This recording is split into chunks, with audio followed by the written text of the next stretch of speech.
আমার ফুল বাগান করার খুব শখ ছিল। তাই মামাবাড়ির ছাদের উপর টব দিয়ে আমি গোলাপ ফুলের পাশাপাশি গাঁদা ফুলও চাষ করতাম। মামি উচ্চ মাধ্যমিক পাস করার পরপরই বিয়ে হয়ে যাওয়াতে পড়াশোনা ছেড়ে দিয়েছেন। বাড়িতে কোনো কাজ নেই, তাই প্রায় সময় উনি আমার রুমে এসে বসে থাকতেন। আমি অনেকদিন ওনাকে বলেছি পুনরায় পড়াশোনা শুরু করতে, কিন্তু উনি বলেন এখন আর ওনার ওসব ভালো লাগে না। মামা সবসময় ব্যবসা নিয়ে ব্যস্ত থাকতেন এবং মাঝে মাঝে দেশের বাইরেও যেতেন ১-২ সপ্তাহের জন্য।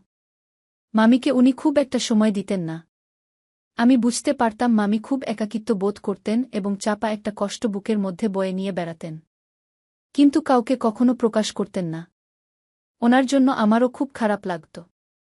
তাই একদিন আমি মামিকে জিজ্ঞাসা করলাম, আপনার উপন্যাস পড়তে কেমন লাগে? উনি বললেন উপন্যাস পড়তে ওনার খুব ভালো লাগে। তাই মনে মনে ঠিক করলাম পাবলিক লাইব্রেরির একটা কার্ড করব এবং সেখান থেকে মামিকে ভালো ভালো উপন্যাস এনে দেব। অন্তত তার সময়টা তো কাটবে উপন্যাস পড়ে। পরদিন কলেজ থেকে ফেরার পথে পাবলিক লাইব্রেরিতে গিয়ে গল্পের বইয়ের জন্য একটা কার্ড করলাম এবং মামির জন্য উপন্যাসের বই নিয়ে এলাম। মামি খুব খুশি হলেন। তারপর থেকে মামি সারাদিন আমার ঘরে শুয়ে বসে উপন্যাস পড়ে দিন কাটাতে লাগলেন। আর আমিও ওনার জন্য উপন্যাস সরবরাহ করতে লাগলাম। এভাবে আমরা পরস্পরের খুব ভালো বন্ধুতে পরিণত হলাম। সম্বোধন আপনি থেকে তুমিতে রূপান্তরিত হল। মামি এখন আর তেমন একাকী বোধ করেন না। উপন্যাস পড়ে আমার সাথে গল্প করে তার ভালো দিন কাটতে লাগল। কিন্তু আমার একটা সমস্যা তৈরি হল যে মামি আমাকে বেশি সময় বাড়ির বাইরে থাকতে দিতেন না। কলেজ থেকে একটু ফিরতে দেরি হলেই উনি আমার মোবাইলে ফোন করা শুরু করতেন। যা হোক, আমারও মামির কাছে থাকতে ভালোই লাগত। নানা রকমের গল্প করতাম, আড্ডা মারতাম। মামি আমাকে বলতেন, তুমি যেন আবার তোমার মামার মতো না হও। বিয়ে করে বুকে সময় দিও। আমি হেসে বলতাম, আগে বিয়ে তো করি, তারপর দেখব। আমি এখন মামির সাথে অনেক ফ্রি। অনেক কথাই হয়। একদিন উনি আমাকে জিজ্ঞাসা করলেন, আমি কারো সাথে প্রেম করি কিনা বা কাউকে পছন্দ করি কিনা। আমি হেসে বললাম, যাও। পড়াশোনা করে যতটুকু সময় পাই সেটা তো তোমাকেই দেই। তো প্রেম করব কখন? প্রেম করতে হলে মেয়েদের সময় দিতে হয়, বুঝলে? মামি আমার নাক চেপে দিয়ে বলতেন, তাই নাকি মশাই? মামি আমার সাথে ইয়ার্কি ফাজলামও করতেন। কিন্তু আমি কখনোই সেগুলোকে সিরিয়াসভাবে নিতাম না। আসলে আমি মামিকে খুবই শ্রদ্ধা করতাম এবং বন্ধু হিসেবে ভালোবাসতাম। এছাড়া ওনাকে নিয়ে আমার মাথায় কখনো কোনো দিন খারাপ চিন্তা আসেনি। এক কথায় ওনার প্রতি আমার কোনো খারাপ নজর ছিল না। ব্যবসার কাজে মামা যখন ১-২ সপ্তাহ বাসায় থাকতেন না, তখন আমার রুমে গভীর রাত পর্যন্ত চলত আমাদের আড্ডা। তারপর মামি রাত ২টা বা ৩টা নাগাদ নিজের ঘরে গিয়ে শুতেন। এখন মামা ২ সপ্তাহের জন্য দেশের বাইরে। তাই গভীর রাত পর্যন্ত আমরা আড্ডা দিতে লাগলাম। কলেজে একদিন লিমন নামে এক ছেলের সাথে আমার পরিচয় হল। আলাপের এক পর্যায়ে জানতে পারলাম ও আমাদের পাড়ারই ছেলে এবং ওদের বাড়ি আমার মামার বাড়ির ২টা বাড়ির পরে।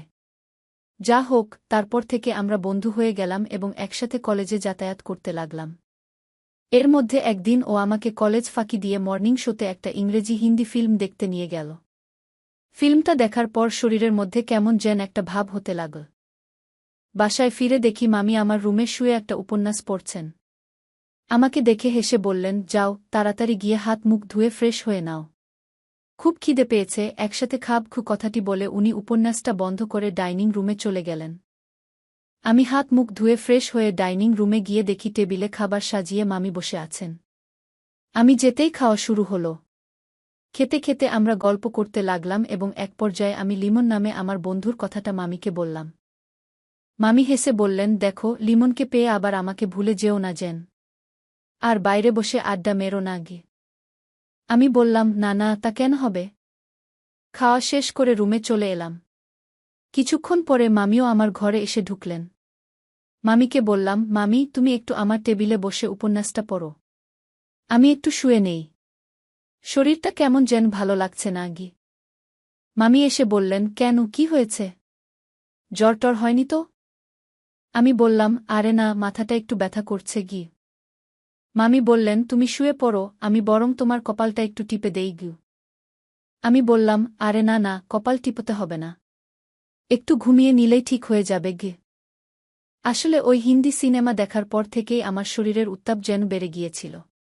কেবল ঘুরে ফিরে ফিল্মের দৃশ্যগুলো চোখের সামনে ভেসে উঠছিল। মামিকে আমি এই কথাগুলো বলতে পারছিলাম না। তাই মনে করলাম মামিকে ঘুমের কথা বললে উনি যদি একটু ওনার ঘরে যান তবে হয়তো একটু ভালো লাগতে পারে। কিন্তু মামি যেতে নারাজ। উনি বললেন, তুমি শুয়ে পড়ো, আমি তোমার পাশে বসে মাথা টিপে দেই গু। আমি বললাম, না না, তা হয় না গি। উনি বললেন, কেন হয় না? অসুবিধাটা কি? আমি বললাম, কেউ যদি এভাবে আমাদের দেখে ফেলে তবে ব্যাপারটা ভালো দেখাবে না গি। উনি বললেন, আরে বাপু, কোনো অসুবিধা নেই।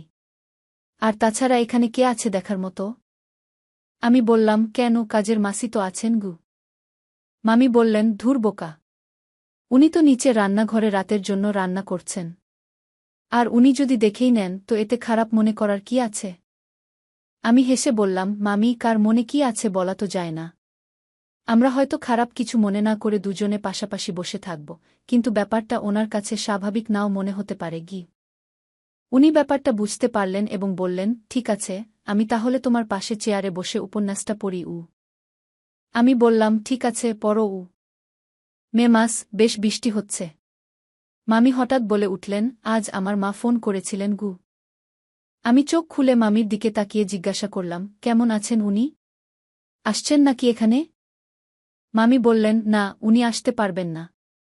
তবে 1 সপ্তাহ পরে আমার ছোট বোন রুমানার পরীক্ষা শেষ হয়ে গেলে ও আসবে গু। আমি জিজ্ঞাসা করলাম, কোন ক্লাসে পড়ে ও? মামি বললেন, ক্লাস 9-এর পরীক্ষা দিচ্ছে গি। কাল সকালে মামা বাড়িতে ফিরবেন, তাই রাতে তাড়াতাড়ি খাওয়া শেষ করে যে যার ঘরে গিয়ে শুয়ে পড়লাম। ঘুম ভাঙল মামির ডাকে। তাড়াতাড়ি উঠে দরজা খুলে দিলাম। দেখি মামি দাঁড়িয়ে আছেন বাইরে, সুন্দর একটা নিষ্পাপ হাসি মুখে নিয়ে। বললেন, কি গো, আজ কলেজে যাবে না? কটা বাজে দেখেছ? আমি বললাম, হ্যাঁ যাব বলেই তাড়াতাড়ি রুমের দেয়াল ঘড়িটার দিকে তাকিয়ে দেখি বেলা 11টা বাজে। মনটা খুব খারাপ হয়ে গেল। অনেক দেরি হয়ে গিয়েছে, আজ আর কলেজে গিয়ে লাভ নেই। মামি জিজ্ঞাসা করলেন, কি হলো, মুখটা অমন ভারী হয়ে গেল কেন? বললাম, আজ কলেজের ক্লাসটা মিস হয়ে গেল গো। মামি বললেন, এক কাজ করো, লিমনকে ফোন করে দেখো ও কলেজে গেছে কিনা। তাহলে পরে গিয়ে ওর কাছ থেকে আজকের ক্লাসের নোটগুলো নিয়ে আসতে পারবে গে। আমি বললাম, গুড আইডিয়া। থ্যাংক ইউ মামি গ। ছটপট লিমনকে ফোন করলাম। ও বলল ও এখন ক্লাসে আছে, আমাকে পরে ফোন দেবে। আমি কি ঠিক আছে কি বলে ফোনটা রেখে দিলাম। মামি বললেন, যাও, তাড়াতাড়ি করে ফ্রেশ হয়ে নাও। সকাল থেকে এখনো কিছু খাইনি, তুমি এলে একসাথে নাস্তা করব উ। আমি বললাম, সে কি? তুমি এখনো নাস্তা করনি কেন? মামি বললেন, ইচ্ছা করছিল না, তাই উ। আমি জিজ্ঞাসা করলাম, মামা এসেছেন? মামি বললেন, হ্যাঁ, সকাল 8টায় এসেছেন গু। আবার জিজ্ঞাসা করলাম, কোথায়? মামা রুমে ঘুমাচ্ছেন নাকি? মামি বললেন, আরে না, একটু আগে অফিসে চলে গিয়েছেন গু। আমি বললাম, ঠিক আছে, তুমি নিচে যাও, আমি আসছি গু। আমি ঝটপট করে বাথরুমে ঢুকে পড়লাম এবং স্নান সেরে ড্রেস করে নিচে নেমে গেলাম নাস্তা করতে। মামি আর আমি একসাথে নাস্তা করলাম। হঠাৎ আমার মোবাইলটা বেজে উঠল। দেখি লিমন ফোন করেছে। ফোনটা রিসিভ করতেই লিমন জিজ্ঞাসা করল, কিরে, আজ যে কলেজে এলি না?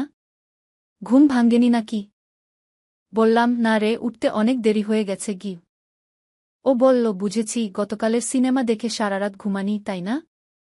আমি মামির দিকে তাকিয়ে একটু আড়ষ্ট হয়ে ওকে বললাম, আরে না, তেমন কিছু না। এমনিতেই ঘুমটা একটু দেরিতে ভেঙেছে আমি কথার বিষয়বস্তু পাল্টে ওকে বললাম, লিমন, আজকের ক্লাসের নোটগুলো আমার দরকার। তুমি কি আমাকে আজ সেগুলো দিতে পারবে? ও বলল, ঠিক আছে, তুমি এক কাজ করো, সন্ধ্যায় আমার বাড়িতে চলে এসো উ। আমি বললাম, ঠিক আছে, বাই উ। ফোনটা কেটে দিয়ে একটু ভয়ে ভয়ে মামির দিকে তাকালাম। দেখি উনি প্লেটের দিকে তাকিয়ে খেয়ে চলেছেন।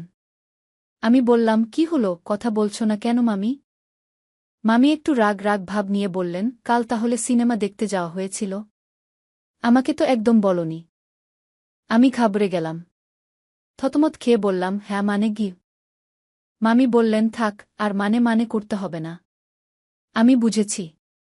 তো আমাকে বলনি কেন সেটা? আমি বললাম, কি বলো? সেটা তো ভালো কিছু না গি। মামি বললেন, ভালো খারাপ তুমি আমাকে সবকিছু বলতে পারো। আমি তোমার মামি, কিন্তু বন্ধুও বটে। তাই নয় কি? আমি বললাম, হ্যাঁ গু। উনি এবার জিজ্ঞাসা করলেন, তো কোন ফিল্ম দেখেছ? আমি মাথা নিচু করে বললাম, একটা হিন্দি ফিল্ম গু। মামি অমনি হো হো করে হেসে উঠলেন এবং বললেন, তুমি তাহলে অনেক বড় হয়ে গিয়েছ দেখছি। আজকাল হিন্দি ছবি দেখা হচ্ছে। আমি বললাম, প্লিজ মামাকে আবার এসব কথা বলে দিও না গে। মামি বললেন, আরে না রে বোকা, বলব না গি। সন্ধ্যায় লিমনের বাড়িতে গেলাম নোট আনতে। দেখি বাড়িতে অন্য কেউ নেই, শুধু লিমন একা। আমি বললাম, তোমার মা ভাই সব কোথায় গিয়েছেন? ও বলল, ওরা কোনো আত্মীয়ের বিয়েতে গিয়েছে। তাই ওর মা বাবা ভাই সবাই ওখানে গিয়েছে, ফিরতে রাত হবে। ও আমাকে ওর রুমে নিয়ে বসাল। আমি তাড়াতাড়ি নোটগুলো চাইতেই ও বলল, আরে বসো না, এত তাড়াহুড়োর কি আছে? আমি বললাম, না, বাসায় গিয়ে নোটগুলো একটু পড়তে হবে তো, তাই ও বলল, আরে ভাই, সারাদিন শুধু নোট পড়লেই হবে? মাঝে মাঝে একটু অন্য জিনিসও পড়ো, না হলে তো সারা জীবন একদম বোকায় রয়ে যাবে গু। আমি বললাম, সেটা আবার কি জিনিস? ও বলল, একটু দাঁড়াও। বসেই লিমন ওর বিছানার নিচ থেকে কিছু চটি বই বার করে আমার সামনে ধরল। আমি জিজ্ঞাসা করলাম, কি এগুলো? ও বলল, হাতে নিয়ে নিজেই দেখো না গি।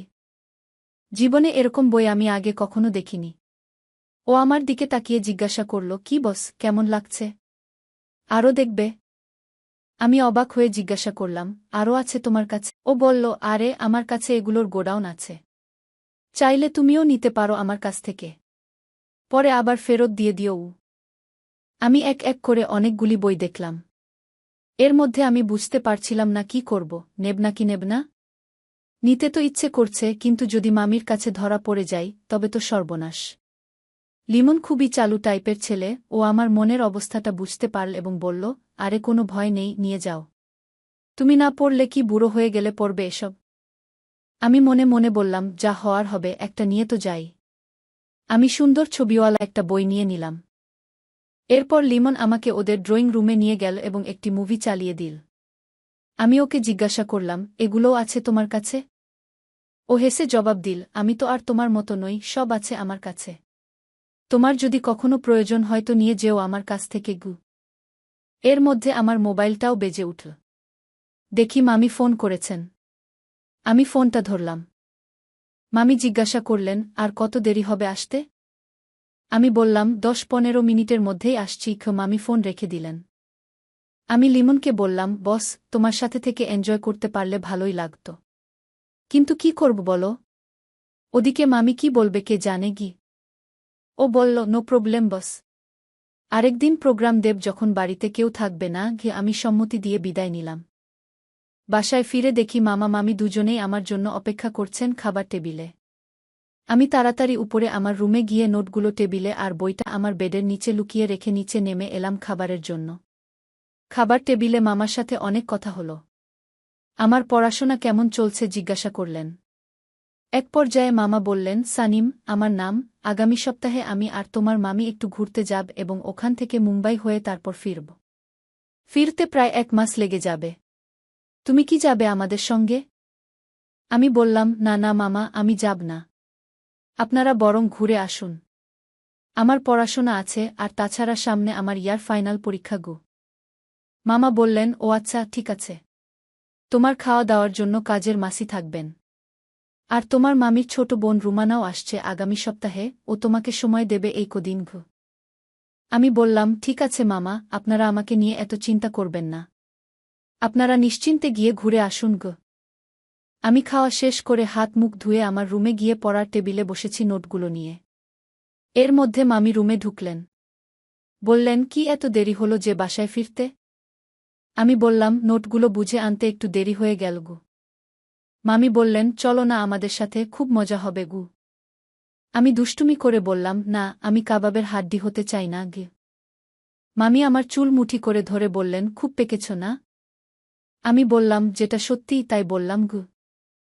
মামি খুবই অনুরোধ করতে লাগলেন আমাকে নেওয়ার জন্য, কিন্তু আমার যেতে মন চাইছিল না। যা হোক, মামিকে বুঝিয়ে সুঝিয়ে রাজি করালাম আমাকে না নেওয়ার জন্য। মামি শেষমেশ গুড নাইট বলে ওনার রুমে চলে গেলেন। আমি রুমের লাইটটা নিভিয়ে দিয়ে টেবিল ল্যাম্পটা জ্বালালাম এবং বইটা হাতে নিলাম পড়ার জন্য। আহারে, কি সুন্দর সব ছবিগুলো! আমি এবার একটা গল্প পড়তে শুরু করলাম। গল্পটা ছিল প্রাইভেট টিচারের সাথে ছাত্রীর গল্প। পরে আমার অবস্থা তো চরমে। মামির কথা মনে পড়ল। মামিকে দেখতে অপরূপ লাগে। মামি যখন হাসেন তখন ওনার গালে সুন্দর টোল পড়ে। ঠোঁট। এক কথায় আমার মামি একজন আদর্শ রমণী। মামাকে খুবই ভাগ্যবান মনে হল এরকম একজন সুন্দরী রমণীর স্বামী হওয়ার জন্য, এবং একটু একটু হিংসাও হল মামার উপর। সবথেকে বেশি যেটা হল সেটা হচ্ছে রাগ। এইরকম একজন সুন্দরী স্ত্রী ঘরে রেখে দিনের পর দিন মামা যে কি করে বাইরে থাকেন সেটা আমার ভাবতেই কষ্ট হয়। আর মামি রাতের পর রাত একা একা উপোস করে রাত কাটান, বিছানায় শুয়ে ছটফট করেন। হঠাৎ কেমন যেন একটা চাপা কান্নার আওয়াজ শুনতে পেলাম পাশের ঘর থেকে। তাহলে কি মামি কাঁদছেন? কেন? এরপর মামির গলার আওয়াজ শুনতে পেলাম। উনি কাঁদতে কাঁদতে মামাকে বলছেন, জীবনে একটুও সুখ দিতে পারলে না আমাকে। সারাদিন শুধু টাকা টাকা করেই ব্যস্ত থাকো। মাসের মধ্যে হয়তো মাত্র সপ্তাহখানেক আমার সাথে রাত কাটাও, তাও না থাকার মতো। তোমার কাছ থেকে না পেলাম আমি মনের সুখ, না পেলাম শরীরের সুখ। পেটের ক্ষুধা তুমি মেটালেও আমার শরীরের ক্ষুধা তুমি মেটাতে পারোনি। এত কষ্ট দেওয়ার থেকে তুমি আমাকে মেরে ফেলো। 2 বছর হলো বিয়ে হয়েছে, আজ পর্যন্ত একটা বাচ্চাও আমাকে দিতে পারলে না। রাতে একটু সময়ের জন্য ঘরে আসো, আর হতে না হতেই তোমার শেষ হয়ে যায়, তুমি নেতিয়ে পড়ো। তুমিই বলো, এটা কি কোনো জীবন হলো? মামাকে একটা কথাও বলতে শুনলাম না। আমার খুব খারাপ লাগতে লাগল। মনে হলো এখনই ডেকে মামিকে আমার রুমে নিয়ে আসি এবং সান্ত্বনা দেই। হঠাৎ মনে হলো আমি এসব কি চিন্তা করছি? মামিকে নিয়ে আমি এসব কি ভাবছি? আস্তে আস্তে নিচে গিয়ে ডাইনিং রুম থেকে জল খেয়ে নিজের রুমে এসে শুয়ে পড়লাম। সকালে ঘুম থেকে উঠে জলদি করে বাথরুমে গিয়ে ফ্রেশ হয়ে কলেজে চলে গেলাম। যাবার সময় যথারীতি মামির সঙ্গে দেখা হলো না। কিন্তু মামিকে একবার দেখতে খুব ইচ্ছা করছিল। মামা ঘরে ছিলেন, তাই আমার সেই ইচ্ছাটাকে মনের মাঝেই রেখে কলেজের পথে রওনা হলাম। কলেজে গিয়ে লিমনের সঙ্গে দেখা হতেই ও এগিয়ে এসে বলল, কি বস, রাতে ঘুম কেমন হলো? কবার হাত মারলে কাল রাতে? এভাবেই চলছে সময়। তো বন্ধুরা, মামির সাথে আমার খুব ভালো সময় কাটছে। আপনাদের সুস্থতা কামনা করে আজকের মতো গল্পটি এখানেই শেষ করলাম। আর যদি বন্ধুরা গল্পটি শুনে ভালো লাগে তাহলে চ্যানেলটিতে একটা লাইক অথবা সাবস্ক্রাইব করে পাশে থাকুন, যাতে সবার আগে মজার গল্পটি আপনি শুনতে পান। এতক্ষণ গল্পটি শোনার জন্য আপনাকে অসংখ্য ধন্যবাদ।